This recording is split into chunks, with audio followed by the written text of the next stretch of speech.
তাহলে এই যে বাংলাদেশের ঢাকা শহরে গিঞ্জি এলাকা আছে, গিঞ্জি বোঝেন তো?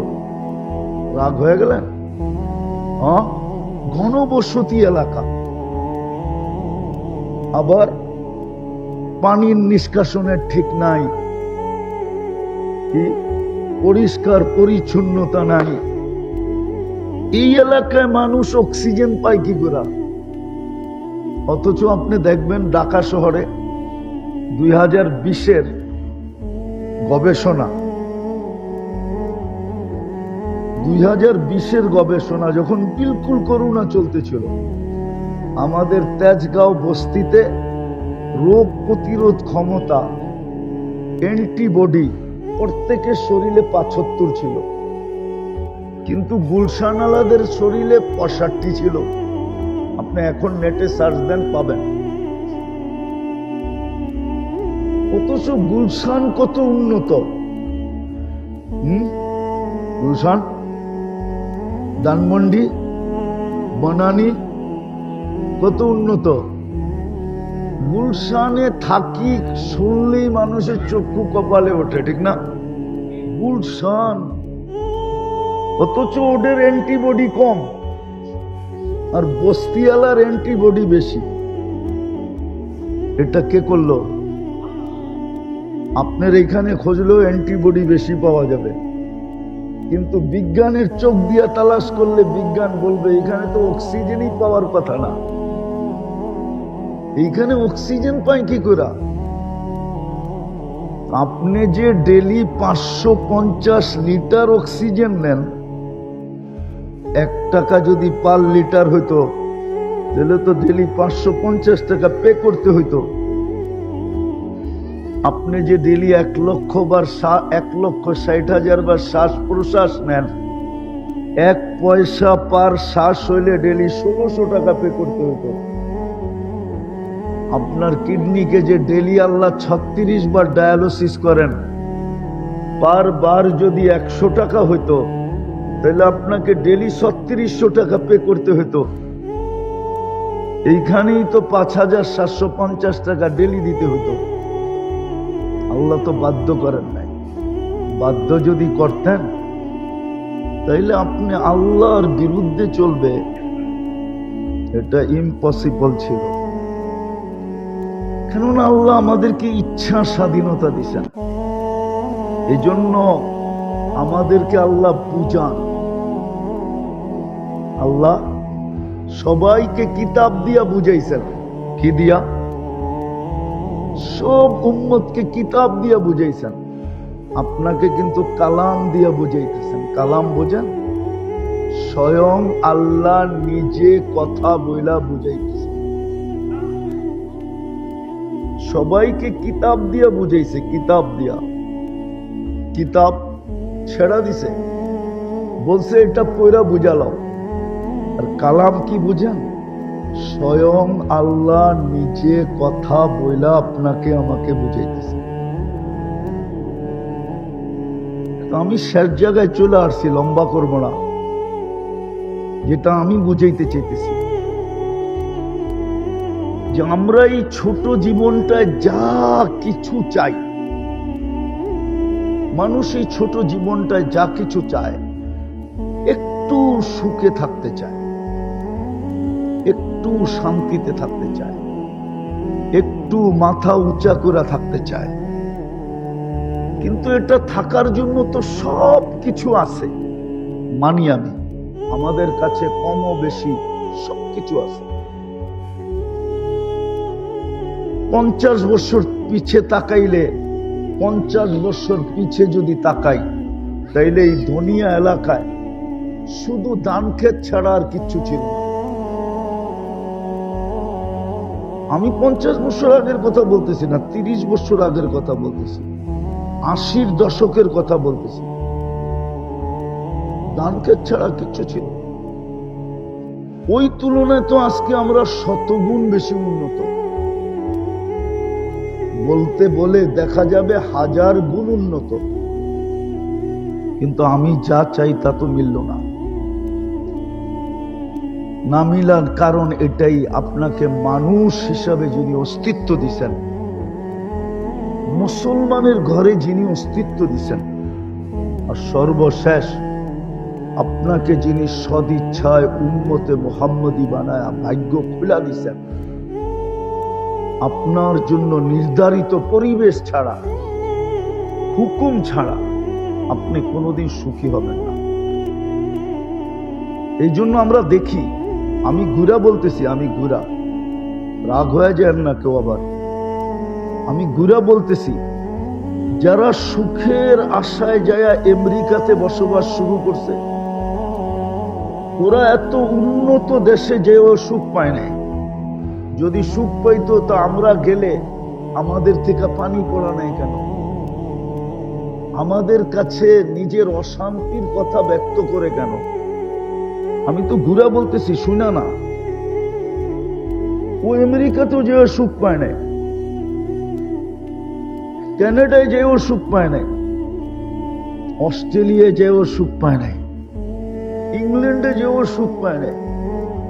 উন্নত থেকে উন্নত দেশে চলে গেছে, সুন্দর বাড়ি, সুন্দর গাড়ি, পরিবেশ সুন্দর, সব কিছু মন কারার মতো, মন কেড়ে নিতেছে, চোখে দাদা লেগে যেতেছে। কিন্তু ওকে যদি জিজ্ঞাসা করি, আমার এখানে সেভ করা আছে, সেভ করা, জানি না এই এলাকায় দুই একজন আছে কিনা। কান্না এখানে আছে, কান্না। বাপ বলতেছে, হুজুর জানা ছিল না বুড়া বয়সে আমাকে আমার ছেলের ঘরেই চাকর হইতে হবে, এটা আমার জানা ছিল না। মনে হয় বোঝেন নাই।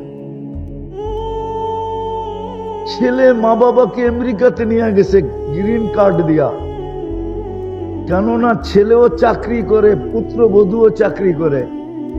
বাচ্চাগুলা কে দেখবে? চিলড্রেন কেয়ারে রাখলে প্রতি মাসে ডলার গুনতে হবে। মা বাবাকে আমেরিকা দেখায় নিয়ে গেছে, তোমরা আমেরিকাতে থাকবে, উন্নত জায়গায় থাকবে।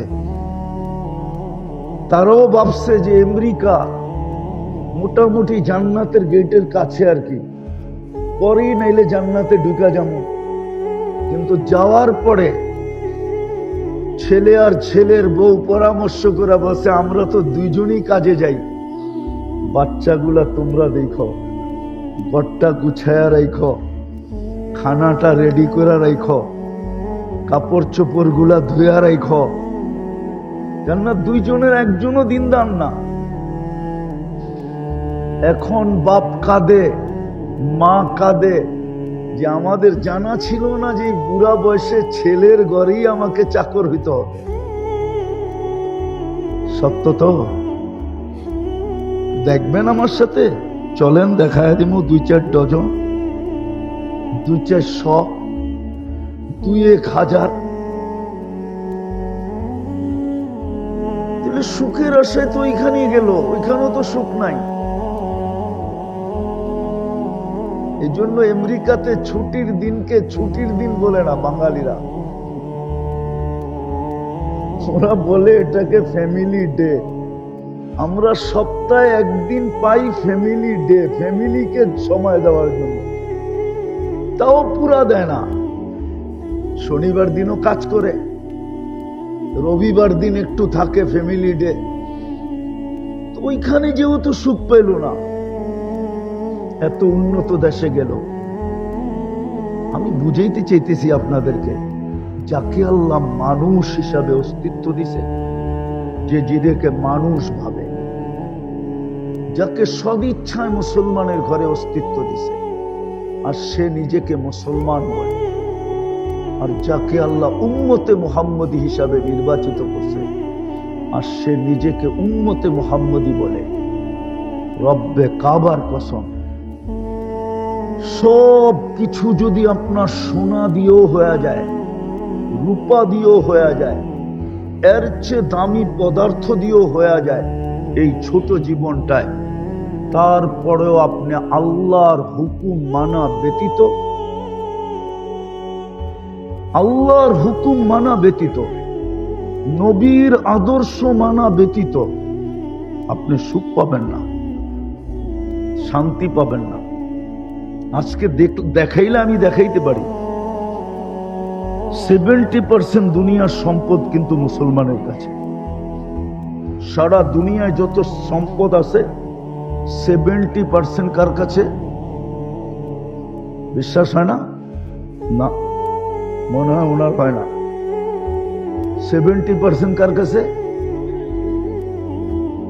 দেখেন, গ্যাস মুসলমানের কাছে, তেল মুসলমানের কাছে, সোনা মুসলমানের কাছে, এরকম যা দেখবেন 70%।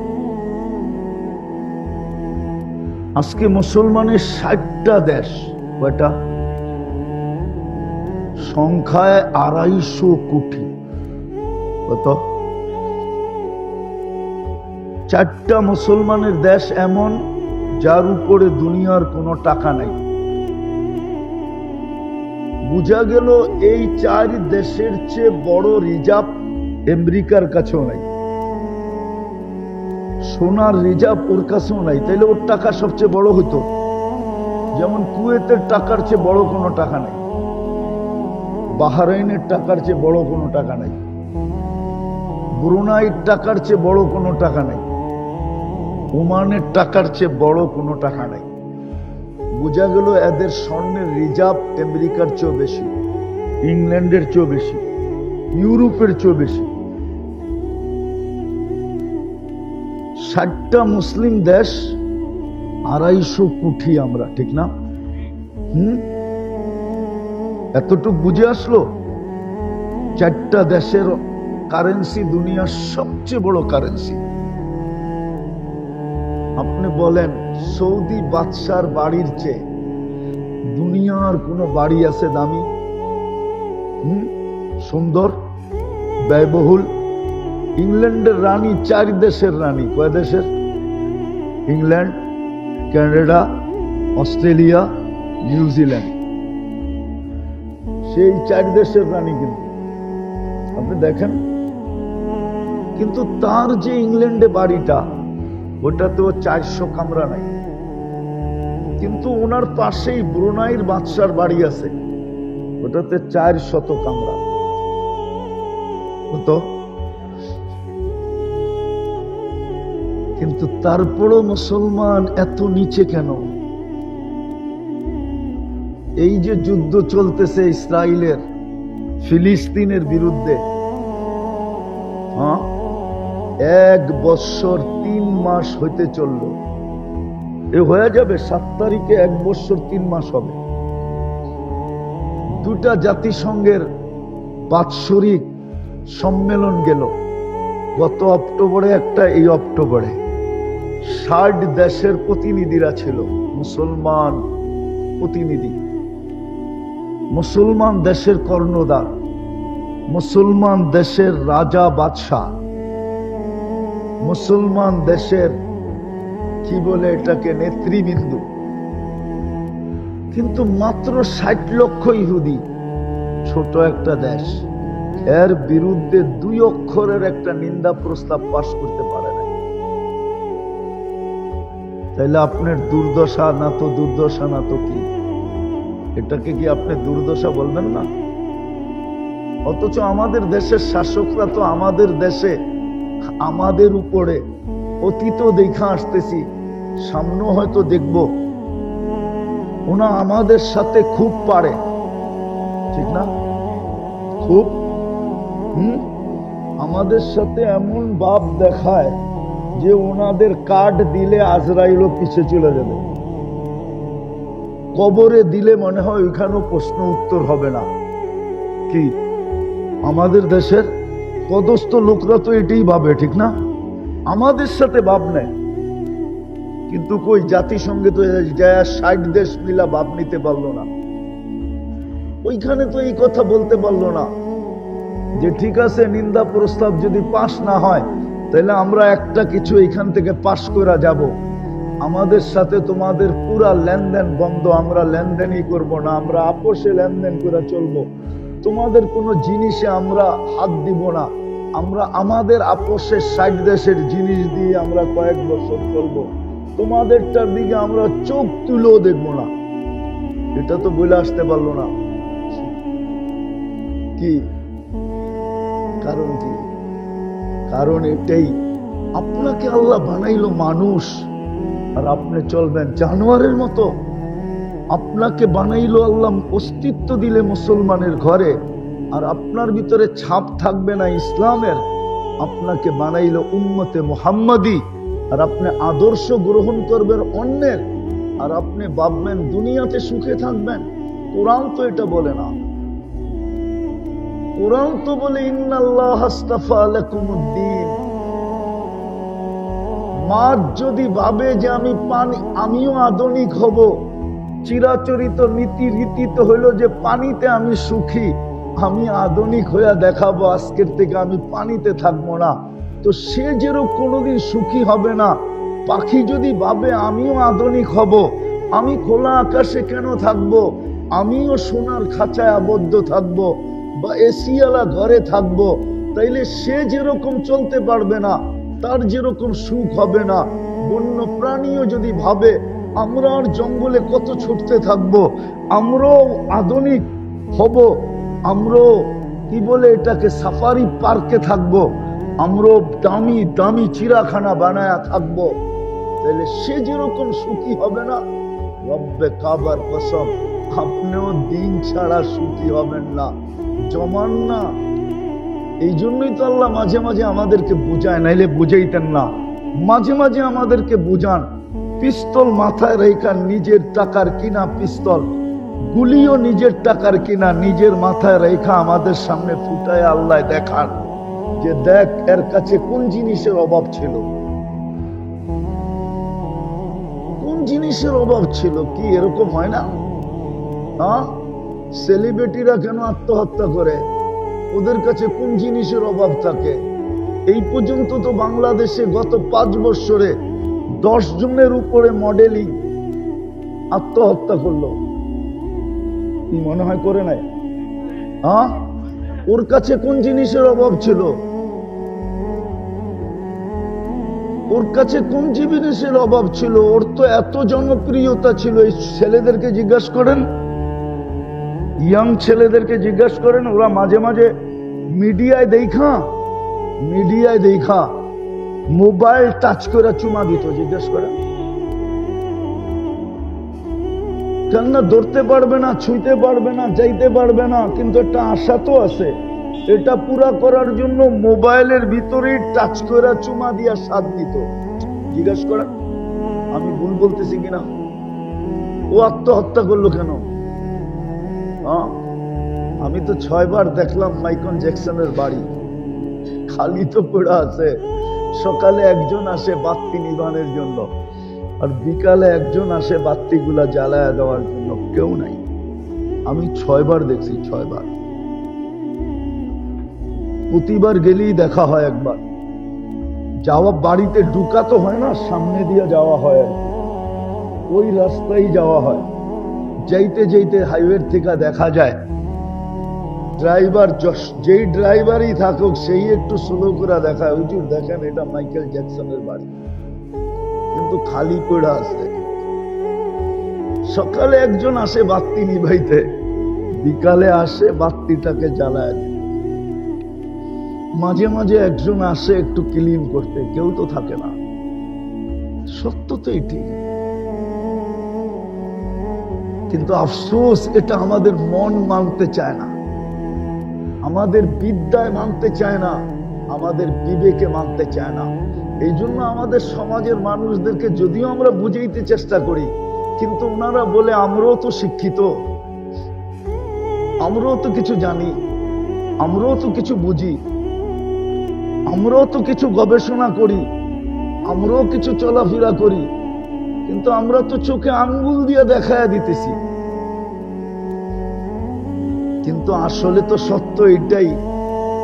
হ্যাঁ, যখন নামই হয়ে যায় তখন আর করার কি থাকে?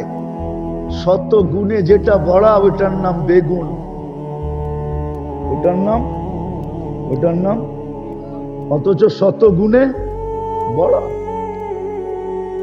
করার তো কিছু নাই, নাম হয়ে গেছে বেগুন, এখন বেগুনই বলতে হবে, ঠিক না? কি শত দানায় বড়া, নাম হয়ে গেছে বেদানা, এখন বেদানাই বলতে হবে, বেদানা। কোনো দানা নাই। হ্যাঁ, এখন এটাই বলতে হবে, নাম হয়ে গেছে। তো এটাই মেনে নিতে হবে আমাদের দেশের মানুষগুলা। আমরা যেটা বলি সেটা তো মানতে রাজি না, যে দিন ছাড়া তোমার জীবনে যা চাও তা হবে না। যতই তুমি বলো আমি শিক্ষিত, যতই তুমি বলো আমরাও তো বুঝি, যতই বলি আমাদের কি বিবেক বুদ্ধি কম, যতই বলি আমাদের কি শিক্ষা দীক্ষা কম, যতই বলি আমরা কি দুনিয়া ঘোরাগাড়ি কম, যতই বলি, কিন্তু সত্য এটাই, এটা আল্লাহর সিদ্ধান্ত। যেমন বললাম, মাছ যদি বলে যে আমি আধুনিক হব আর পানিতে থাকবো না, যেমন তার জীবন চলবে না, যাকে আল্লাহ মুসলমান আর উম্মতে মুহাম্মদী হিসাবে নির্বাচিত করলেন, দিন ছাড়া ওর জীবন চলবে না না না না। কিন্তু হইতে পারে এই প্রবাদ বাক্য সত্য, চলতে চলতে একটা জিনিস মানুষের জীবনে সয়া যায়। যেমন প্রবাদ বাক্য আছে, দুঃখে যার জীবন গড়া তার আবার দুঃখ কিসের। দুঃখে যার জীবন গড়া তার আবার, এরকম প্রবাদ বাক্য আছে না একটা, না নাই? তো আমাদের জীবনে সয়া গেছে, কি সয়া গেছে। সয়া যাওয়ার কারণে এখন এটাকে আমাদের দুঃখ মনে হয় না, কিছুই মনে হয় না। আমরা বুঝাইতে চাইলো এখন আর রেখাপাত হয় না, থাকে অনেক সময়। অনেক জিনিস আছে, সব জিনিসের উপরে খোদাই করা যায় না।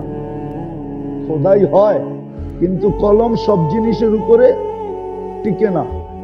এরকম মেটেলস আছে যেখানে আপনি লিখতে পারবেন না, আপনি খুঁজে দেখেন ওর উপরে কলম টিকবে না। যত জোর লাগান, যত মেশিন নিয়ে আসেন, ওইখানে মেশিন স্লিপ খাবে, কিচ্ছু লেখা আসবে না। আজকে আমাদের জীবনটা ওই দুঃখ সইতে সইতে এখন আমরাও বলতেছি যে এটাই সিস্টেম, যেমনে চলতেছি এটাই সিস্টেম। বিদায় ইসলামের কথা আমাদের বুঝে আসতেছে না।